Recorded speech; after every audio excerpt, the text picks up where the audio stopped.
dapat ang simbahan safe space para sa LGBT.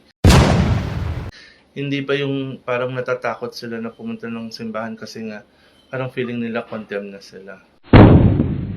And telling them that, homosexuality is not a sin, it's okay to be gay and Christian at the same time. At Crescencio Agbayani, isang preacher ng LGBT Church. Ayon sa kanya, dapat ang mga simbahan ang magiging safe place ng LGBT dahil ang homosexuality ay hindi naman daw kasalanan. Magbibigay tayo ng reaction video dito. Paalaala, hindi ito diskriminasyon kundi pagtutuwid sa mga pamumuhay na itinuturing imoralidad ng Diyos sa Biblia. Dahil ang mga preachers ng LGBT Church picking verses out of context to support their agendas.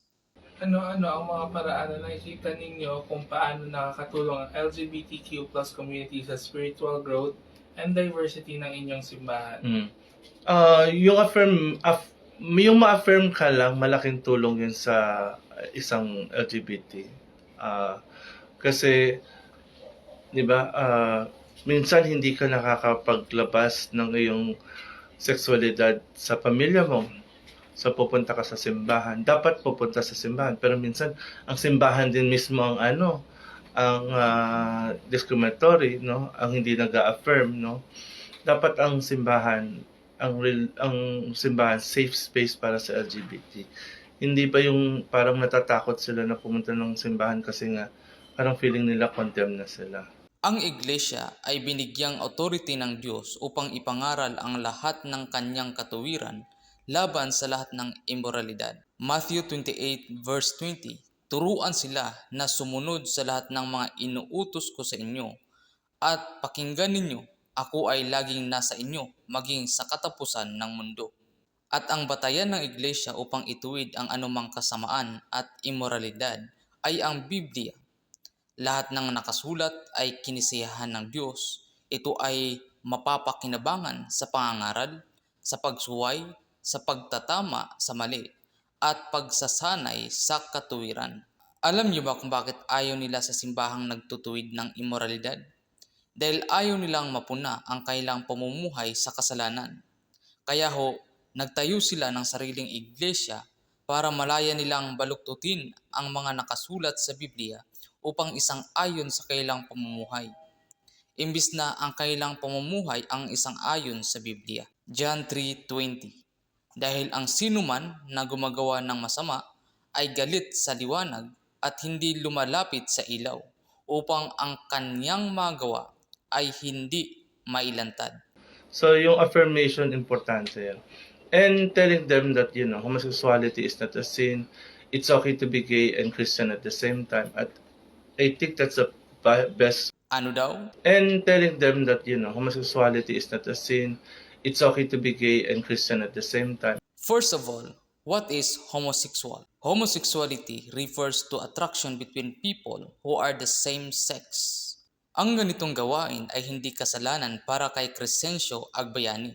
Bago nagkaroon ng salitang homosexual, mayroon na pong namumuhay bilang lesbian at gay at ito ay karumaldumal sa Diyos. Romans chapter 1 verse 26 and 27. Dahil dito'y hinayaan sila ng Diyos sa mahahalay na pagnanasa. Ayaw nang makipagtalik ng babae sa lalaki ayon sa likas na kaparaanan at sa halip ay sa kapwa babae sila nakikipag-ugnayan. Ganoon din ang mga lalaki, ayaw nilang makipagtalik sa mga babae ayon sa likas na kaparaanan at sa kailang kapwa lalaki sila nahuhumaling. Ginagawa nila ang mga kasuklam-suklam na bagay, kaya't sila'y paparusahan ng nararapat sa kailang masasamang gawa. Tapos maniniwala kayo kay Crescencio Agbayani na homosexuality is not a sin and okay to be gay and Christian at the same time? Binago nila ang katawagan sa kasalanang ito, ginawang homosexual, para maging maganda sa pandinig ng tao at makapagpatuloy sila sa pamumuhay sa kasalanang ito. I think that's the best message na magandang marinig ng mga yung LGBT, yung mga baby Becky, yung ganun, diba? Kaya ngayon, tuwan-tuwa ako pag may nakikita ako mga baby Becky na yung nagpa-pageant. Natawa ko. Wow! Ito ay panlalasong aral para sa mga sumusunod na henerasyon. Kaya po, sa mga totoong Kristiyanong magulang, turuan ninyo ang mga bata hanggat maaga pa at ituro ninyo sa kanila ang totoong pananampalataya sa Diyos. Kaya ngayon, tuwan-tuwa ako pag may nakikita ako mga baby Becky na yung nagpa-pageant. Natawa ko. Sabi ko, may future tayo. May future generation. Anong future ang tinutukoy mo para sa mga kabataan? Isipin mo, kung ang lahat ng tao sa mundo ay gay or lesbian, may maganda bang future ang mundo? Ayan. So affirmation is the key for the young generation. Para sa kanya, affirmation ng tao at ng mga simbahan para sa LGBTQIA+ is the key. For what? Homosexuality is a sin. It is against human nature and against the Creator. Paano hinaharap ng inyong simbahan ang posibleng mga hamon mula sa mga ibang Christian groups na may iba't ibang pananaw? Ayan, yun nga, interpretation is, translation is interpretation. No? May mga translation sila na para lang sa kanila na ayaw nilang tanggapin kung marinig naman nila yung ibang translation. Halimbawa, yung John 3:16. Yung John 3:16, laging yung ginagamit for salvation. No? For God so loved the world that He gave His only begotten Son, that whosoever believes in Him shall not perish but have eternal life.